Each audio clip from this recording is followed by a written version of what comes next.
four horsemen are four types of communication styles that are common predictors regarding the end of a relationship.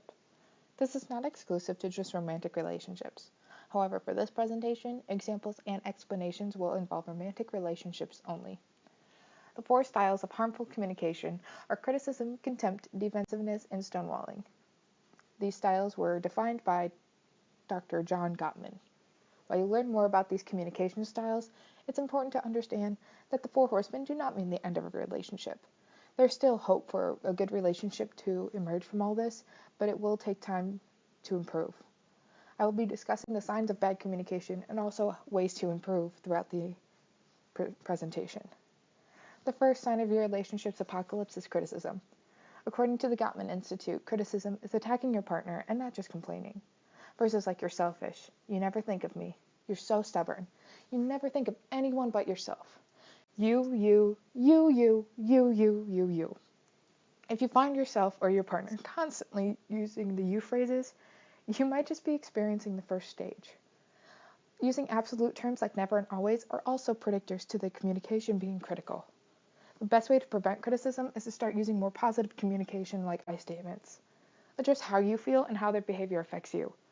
Giving specific examples of why a complaint is being made is also a lot more helpful than just generalizing their behavior. By not attacking your partner, you create a lot less hostile environment. If criticism is spotted early, it can very much fix a relationship. If not, it opens the gate to the next stages of the horsemen. Contempt is the second of the four horsemen. Contempt, according to Greater Good in Action, is like a more destructive form of criticism. This stage includes outright disrespect to the other person.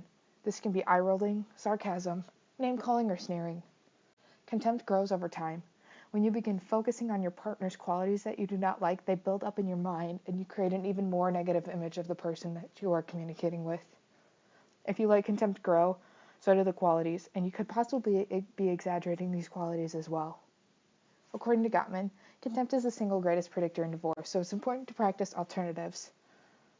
Gratitude and positivity are the best way to stop the negative views. Remember to take a moment and think of the good qualities in your partner, not just the bad. It may also help to find gratitude in the many things your partner has done for you. This positivity can help grow in your mind instead of the negativity, and also create a better communication between the two of you. Defensiveness is the third horseman. Defensiveness is when someone is feeling attacked and decides to attack back. This may include making excuses and constantly fighting over who needs to take responsibility for the problem at hand. "I was too busy. You should have known." It's a common excuse. When defensiveness comes out, it's like an arm wrestling contest between you and your partner. Both of you are trapped, forcing each other against one another with your excuses, spouting them out to one another.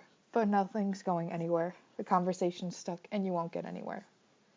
Defensiveness can easily be fixed by just listening to your partner.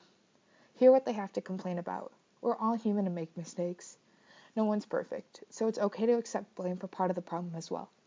You don't have to accept full blame, but listening and accepting some of it can stop the defensive communication from continuing to grow. A simple apology can do a lot. The final horseman is stonewalling. Stonewalling is shutting out your partner completely. This can be mentally or physically. Examples of stonewalling include the silent treatment and leaving with no explanation as to where you may be going or when you're coming back. Not only is this destructive for the relationship itself, but it can also make your partner feel abandoned and alone, or even scared if they don't know where you're at. The best way to prevent stonewalling is to just take a time out. More importantly, communicating that you just need a little bit of time to yourself for your partner. Give both of you time to calm down, then continue to discuss the problem. As long as your partner knows that you're coming back and are willing to fix the issue, it'll be a lot easier to communicate than just completely shutting them out. These solutions to criticism, contempt, defensiveness, and stonewalling will not be fixed overnight. The process takes time, and if you and your partner are willing to fix your communication style together, then happiness can be found.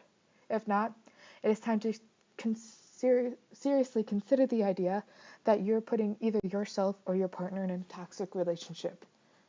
Neither for you or your partner will that be healthy. So it's important to identify these styles, and if you see them being negative, try and fix them. Thank you.